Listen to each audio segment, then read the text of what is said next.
नमस्कार, बहुत स्वागत है आपका। आप देख रहे हैं सुनहरा कल। आषाढ़ शुक्ल पक्ष की एकादशी को हरिशयनी या देवशयनी एकादशी के नाम से जाना जाता है।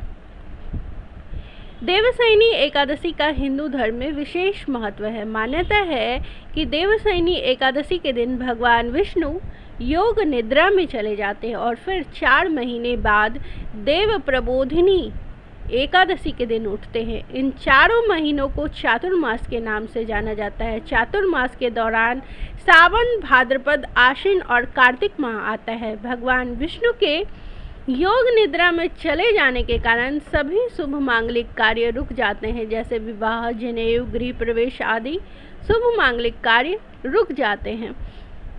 आखिर क्यों 4 महीने के लिए सो जाते हैं भगवान विष्णु? इसके पीछे क्या रहस्य है, इस बारे में हम इस वीडियो में जानने वाले हैं। लेकिन इस जानकारी से पहले यदि आप मेरे YouTube चैनल सुनहरा कल पर नए हैं और अभी तक आपने इस चैनल को सब्सक्राइब नहीं किया है तो अवश्य सब्सक्राइब कर ले, ताकि इस तरह की जानकारी आप तक सबसे पहले मिले। और यदि आपको जानकारी अच्छी लगती है तो इसे लाइक और शेयर करना बिल्कुल ना भूलें। तो आइए वीडियो को शुरू कर लेते हैं। चतुर्मास के दौरान भगवान विष्णु 4 महीने के लिए योग निद्रा में सो जाते हैं। इसके पीछे क्या कारण है? इसके पीछे एक कथा है कि वामन पुराण के अनुसार असुरों के राजा बलि ने अपने बल व पराक्रम से तीनों लोकों पर अधिकार कर लिया था। राजा बलि के आधिपत्य को देखकर इंद्र देवता घबराकर भगवान विष्णु के पास मदद मांगने पहुँचे।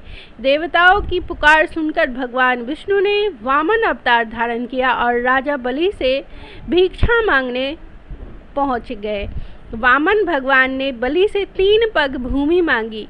पहले और दूसरे पग में भगवान ने धरती और आकाश को नाप लिया। अब तीसरा पग रखने के लिए कुछ बचा नहीं था, तो वामन जी ने राजा बलि से पूछा कि अब मैं तीसरा पग कहाँ रखूं? तब राजा बलि ने कहा कि तीसरा पग उनके सिर पर रख दे। भगवान वामन ने ऐसा ही किया। इस तरह देवताओं की चिंता खत्म हो गई। वहीं भगवान राजा बलि के दान धर्म से बहुत प्रसन्न हुए। उन्होंने राजा बलि से वरदान मांगने को कहा तो बलि ने उनसे पाताल में बसने का वर मांग लिया। बलि की इच्छा पूर्ति के लिए भगवान विष्णु को पाताल जाना पड़ा।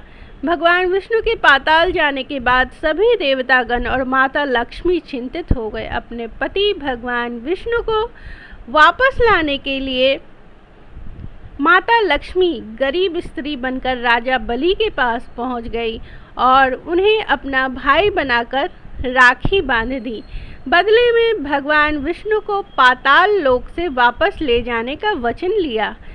पाताल से विदा लेते वक्त भगवान विष्णु ने राजा बलि को वरदान दिया कि वह आषाढ़ शुक्ल पक्ष की एकादशी से कार्तिक शुक्ल पक्ष की एकादशी यानी हरि प्रबोधिनी एकादशी तक पाताल लोक में वास करेंगे। पाताल लोक में भगवान विष्णु के रहने की इस अवधि को योग निद्रा माना जाता है और इस अवधि के दौरान सभी शुभ मांगलिक कार्य जैसे विवाह, गृह प्रवेश, मुंडन आदि वर्जित रहते हैं।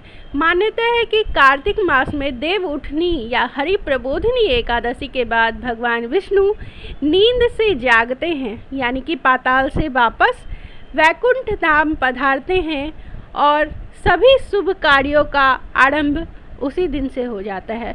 तो ये थी जानकारी। मैं आशा करती हूँ ये आपके लिए लाभप्रद हुई।